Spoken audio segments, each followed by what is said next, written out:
dikatakan bahwasanya setan itu di neraka itu ngomong bahwa Allah Subhanahu wa Ta'ala itu kan ngasih janji sama ente yang benar.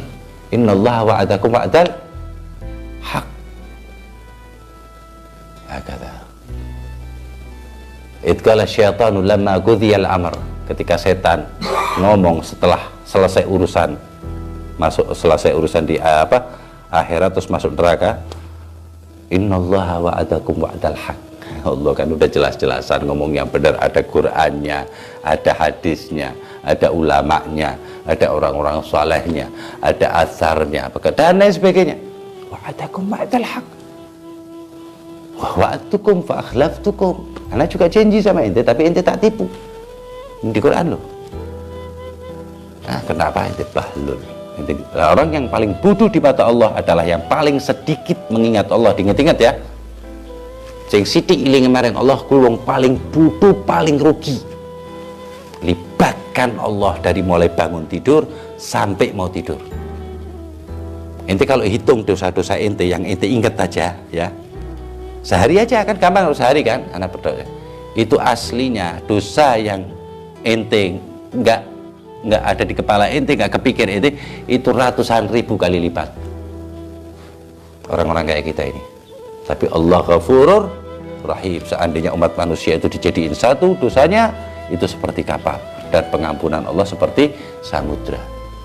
Jadi jangan berhenti meminta maaf kepada Allah Subhanahu wa Ta'ala. Hakadha al-maqsad. Jadi semakin banyak ilmunya, semakin banyak minta maafnya. Semakin banyak ilmunya, semakin dia merasa rendah hati.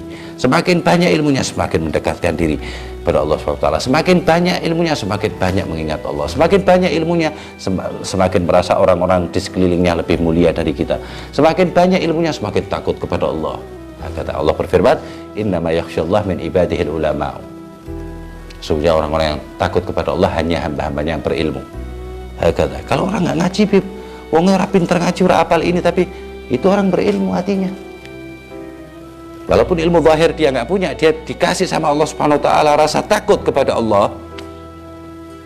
Barometernya apa? Takarannya orang takut kepada Allah, tidak takutnya kepada selain Allah. Saya sering ulang-ulang ya ini ya. Jadi kalau ente masih takut sama orang, sama makhluk, sama apa namanya ini ya, ini nasib diri ente, itu ente berarti nggak takut sama Allah. Ente bahkan lupa padahal diri ente, harta ente, orang lain, setan, jin, semuanya makhluk Allah, semuanya udah dinas. Hati-hati, jangan sampai kita takut kepada selain Allah. Kontrol lah, kontrol. Ngaji ini buat kontrol. Ketika kita ketakutan, ketika kita bingung, kita ingat, ini anak takut, anak bingung, yang bikin takut siapa? Allah. Yang bikin anak bingung siapa? Allah. Karena apa? Karena kesalahan anak. Kalaupun anak bukan karena kesalahan anak, ya ente berbalik husnudzon kepada Allah SWT.